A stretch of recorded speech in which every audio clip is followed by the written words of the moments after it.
Film dibuka dengan memperkenalkan karakter utama film yang bernama Fukami. Sewaktu kecil, ayahnya meninggal dibunuh oleh orang misterius. Sejak saat itu, Fukami menjadi seorang yatim piatu. Pada hari yang sama, saat ayahnya meninggal, seorang bernama Mashima memutuskan untuk mengasuh Fukami. Mashima mengaku sebagai sahabat dari ayah Fukami.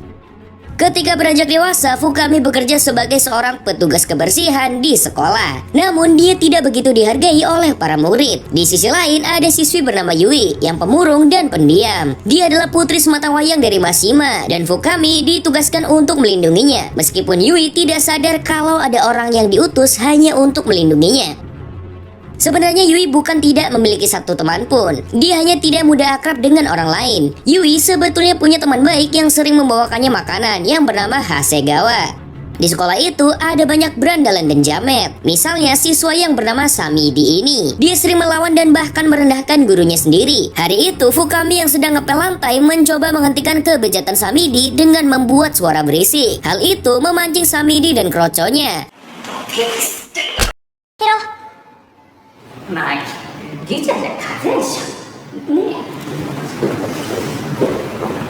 Samidi pun menghajar Fukami begitu saja. Namun Fukami sama sekali tidak melawan. Begitulah Fukami sehari-hari. Dia harus sabar menghadapi para jamet sekolahan itu. Lalu ketika bel pulang berdering, dia akan memastikan Yui keluar dari gerbang dengan aman. Beralih ke kehidupan Yui, dia terlihat tidak bahagia semenjak ibunya meninggal. Terlebih lagi hubungannya dengan sang ayah tidak begitu dekat. Mashima jarang berada di rumah, sehingga Yui selalu merasa kesepian di rumah megahnya itu. Kemudian kita diperkenalkan dengan sisi lain dari Fukami yang ternyata adalah pembunuh bayaran. Dia bekerja untuk klan Yakuza yang dipimpin oleh Mashima. Dia biasa bergerak di malam hari untuk menghabisi targetnya. Suatu malam setelah berhasil menuntaskan misi, tiba-tiba Fukami didatangi oleh pembunuh bayaran lain yang ditugaskan untuk membunuhnya.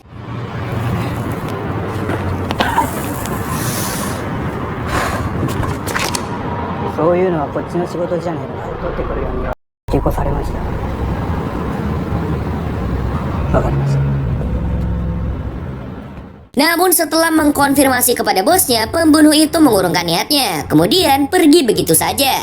Setelah itu, Fukami langsung melapor kepada Mashima. Fukami hanya membungkuk. Dia tidak mengatakan apapun. Mashima mengatakan kalau Fukami seharusnya bisa lebih aktif berbicara. Terlebih lagi, anak angkatnya itu masih jomblo hingga sekarang. Setelah menasihati Fukami, Mashima menanyakan kabar Yui di sekolah. Fukami mengatakan kalau Yui baik-baik saja. Ketika Fukami sudah pulang, Mashima kedatangan tamu dari klan lain yang masih satu aliansi dengan dia. Mereka adalah Bowo Alpelibe dan anak buahnya, yaitu Sami. Baru datang, Bowo sudah marah-marah kepada Mashima karena kesepakatan bisnis di antara mereka tidak sesuai dengan yang diharapkan. Terlebih lagi, Mashima terkesan meremehkan si Bowo. Alhasil, dia berniat untuk membunuh Mashima. Dan dia berpikir kalau orang yang tepat untuk dimanfaatkan adalah Fukami. Bowo tahu rahasia gelap Mashima yang bisa membuat Fukami marah besar.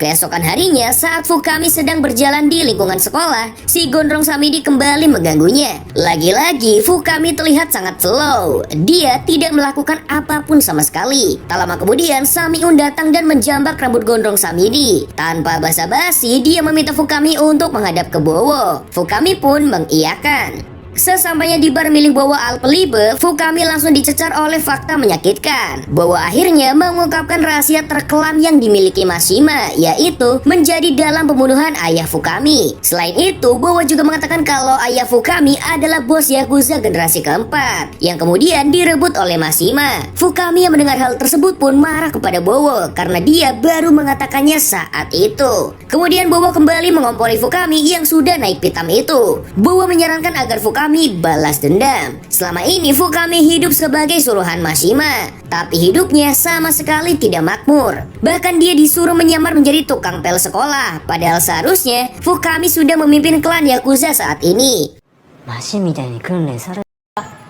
Setelah mendengar semua itu, Fukami langsung pulang untuk merenungkan dan mencerna informasi yang membagongkan itu. Di sisi lain, Bowo juga punya niat untuk mengadu domba Fukami dengan Honda. Dia adalah anak yang lahir dari wanita simpanannya Mashima dan sampai saat ini tidak dianggap anak oleh Mashima. Di perjalanan pulang, Fukami mengenang masa-masa ketika ayahnya masih hidup. Saat itu, Fukami sedang diajarin naik sepeda oleh ayahnya. Tapi tiba-tiba, ayahnya ditembak dan mati di tempat. Kaget. Setelah itu, Fukami langsung kembali ke markas untuk menyelesaikan masalah pribadinya. Tetapi, dia harus berhadapan dengan para pengawal terlebih dahulu. Dalam sekejap, Fukami mampu melumpuhkan para pengawal yang berjaga di depan pintu ruangan Mashima. Fukami pun berhasil menerobos masuk ke dalam. Di sana, Mashima sedang tertidur di kursinya, tetapi juga menyediakan pistol untuk bersiap jikalau ada musuh menyelinap diam-diam. Tanpa banyak cincong, Fukami langsung bertanya, apakah Mashima benar-benar membunuh ayahnya? Mashima tidak punya pilihan selain mengakuinya. Bagaimanapun, Fukami kini sudah seperti anaknya sendiri. Mashima bahkan menyerahkan pistolnya kepada Fukami agar anak angkatnya itu bisa membunuhnya. Fukami dipersilakan untuk membunuhnya, asalkan dia tetap mau menjaga Yui. Karena menjadi anak Yakuza pasti akan selalu dalam bahaya. Namun Fukami tak kuasa menarik pelatuk dan menembak ayah angkatnya itu. Mashima pun memaksanya untuk berani. Dan tiba-tiba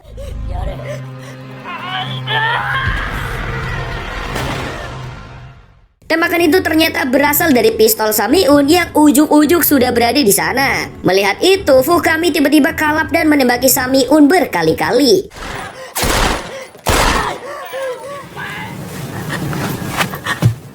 Setelah itu, Fukami langsung menghampiri Mashima yang sudah sekarat. Di akhir hayatnya, Mashima menyebutkan nama Yui berkali-kali. Fukami pun menangis. Karena tak sanggup melihat Mashima kesakitan, Fukami pun menembak jantung Mashima agar ayah angkatnya itu tidak lagi merasakan sakit. Di sisi lain, Bowo Alpelibo menculik salah satu aliansi Mashima untuk bergabung dengannya. Dia adalah Suzuki. Namun Bowo masih butuh dukungan lagi untuk memperkuat peralihan kekuasaan. Dia butuh dukungan dari Honda, anak laki-laki Mashima. Cecunguk Bowo pun langsung menculik Honda. Namun meskipun terlihat pelongo-pelongo, sebenarnya Honda adalah orang yang sangat kejam.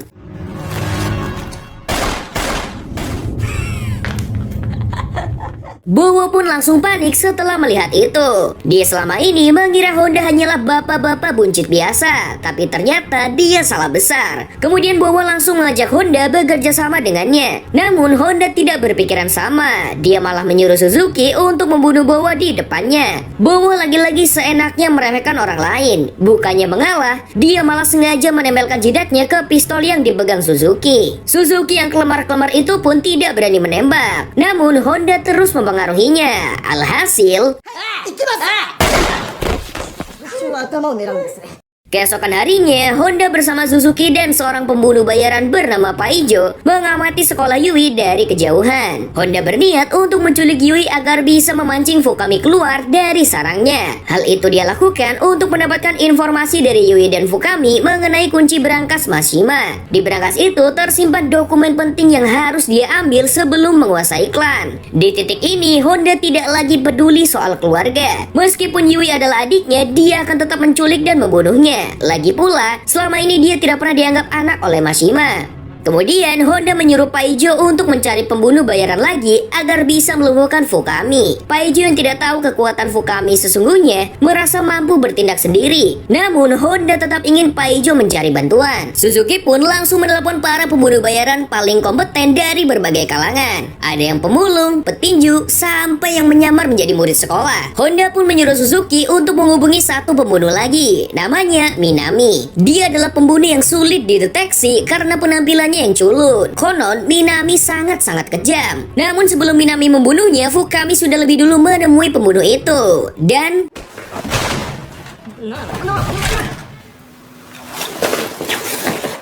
setelah itu, Fukami langsung melucuti senjata Minami karena dia sudah menduga kalau hari itu akan ada pertumpahan darah di sekolah. Sementara itu, para asasin suruhan Honda pun langsung mendatangi sekolah hari itu juga. Kebetulan sekolah sedang sepi, hanya siswa tertentu saja yang datang ke sekolah. Pembunuh bayaran yang pertama kali menemukan Yui adalah Upin Ipin. Mereka juga berhasil melumpuhkan Hasegawa dengan satu pukulan.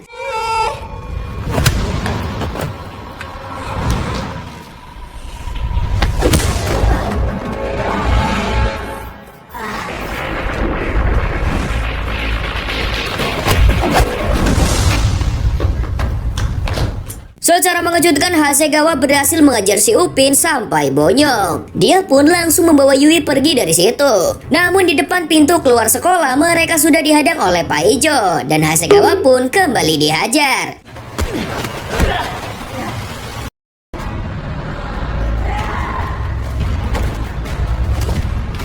Setelah Hasegawa tumbang, Paijo pun langsung membawa Yui. Namun Upin dan Ipin tidak terima dengan hal itu. Mereka mengklaim kalau Yui adalah bagian dari mereka, karena mereka lah yang menemukannya terlebih dahulu. Paijo tampak tidak menghiraukan dua bocah itu, tetapi dua cecunguk itu malah mencari gara-gara.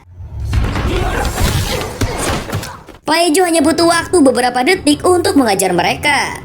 Di sisi lain, Hasegawa menyuruh Yui untuk melarikan diri. Namun Yui tidak tega meninggalkan Hasegawa sendirian. Paijo yang melihat hal itu pun langsung membunuh Hasegawa.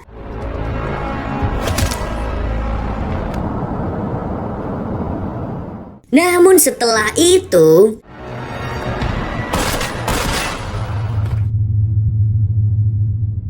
dan orang yang menembak Paijo adalah Fukami. Fukami langsung membawa Yui pergi dari situ. Tetapi dia malah diteror si Mbah Sniper. Mbah Sniper merupakan salah satu pembunuh yang disewa Honda. Fukami terkena tembakan di lengannya, tetapi dia berhasil bersembunyi. Di sisi lain, Honda dan Suzuki mengawasi kinerja para asasin itu dari jauh. Sementara itu, Paijo ternyata belum tewas. Dia terbangun dari pingsannya sambil memegangi dadanya yang tertembak. Tetapi beruntung, dia menggunakan baju anti peluru. Kini sekolah itu benar-benar menjadi medan tempur bagi para pembunuh. Mereka saling berebut mendapatkan Yui. Di tengah-tengah itu, Yui masih bingung kenapa ada banyak orang yang ingin menculiknya. Fukami ingin menjelaskannya dengan benar, tetapi serangan lagi-lagi datang dan kali ini dari duo serigala.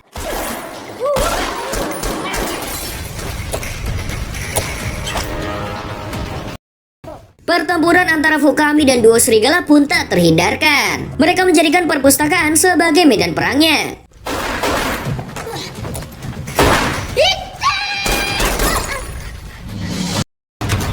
Setelah jual beli tembakan dengan sengit, Fukami menggunakan akalnya untuk melumpuhkan salah satu dari duo serigala itu. Tak terima partnernya mati, si Pirang pun memutuskan untuk keluar dari persembunyian dan menyerang Fukami tanpa ragu.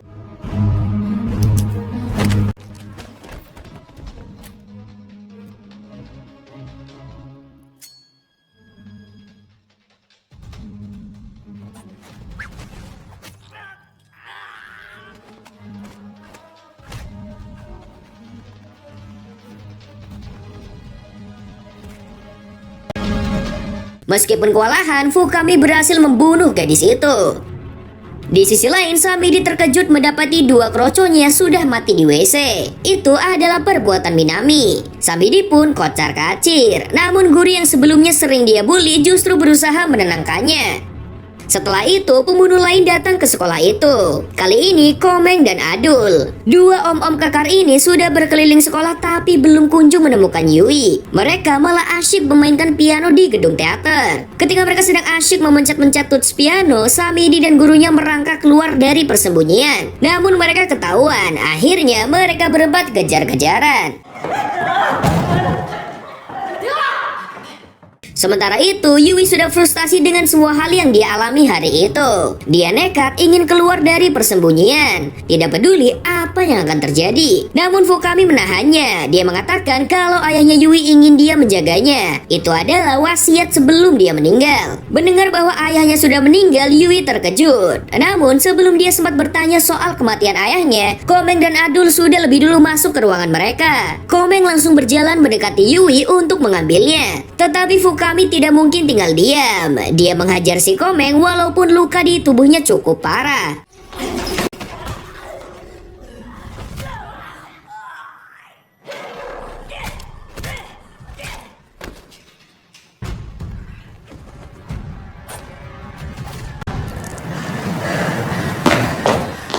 Setelah berhasil membunuh dua orang suruhan Honda itu, Fukami mulai terhuyung. Yui pun berusaha membantunya berjalan. Namun ketika sudah berada di luar ruangan, Fukami kembali harus berhadapan dengan Paijo yang belum mati itu.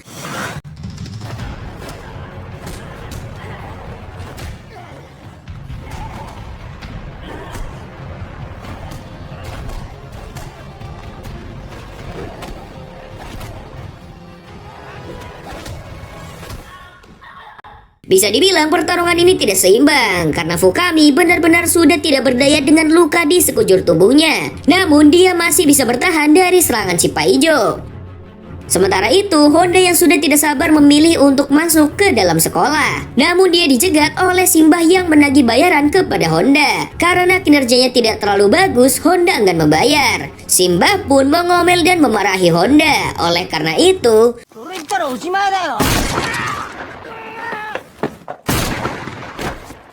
Honda pun membunuh Simbah sekaligus Suzuki yang banyak bacot. Selain itu, Honda juga membunuh para saksi pembunuhan seperti Samidi dan gurunya. Tidak cukup dengan itu, Honda juga membunuh Paijo yang masih belum bisa membunuh Fukami.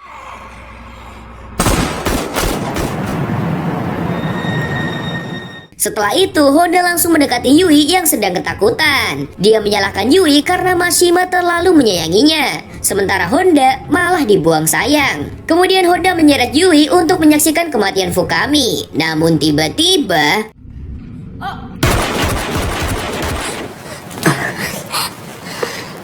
Honda pun modar di tempat. Sementara itu, Fukami mengalami luka yang sangat parah. Yui tidak tega untuk melihatnya dan langsung membantunya untuk berdiri. Namun saat mereka hendak keluar, Fukami malah mengaku kalau dialah yang membunuh Mashima. Fukami memberikan pistolnya kepada Yui. Dia ingin Yui mengakhiri lingkaran setan itu. Namun Yui tidak mau. Dia bukanlah seorang pembunuh. Lagi pula, Fukami sudah melindunginya sampai sejauh ini. Yui mengajak Fukami untuk hidup bersamanya, tetapi Fukami menolak. Dia ingin mereka berdua hidup masing-masing dengan perannya masing-masing. Yui sebagai anak sekolah dan Fukami sebagai tukang pel yang ternyata asasin yang harusnya menjadi penerus klan Yakuza ayahnya. Di akhir film, Fukami tetap menjadi petugas kebersihan sekolah dan Yui tetap menjadi murid di sana. Mereka berdua berteman baik, tetapi menjalankan kehidupan mereka masing-masing dan film pun selesai.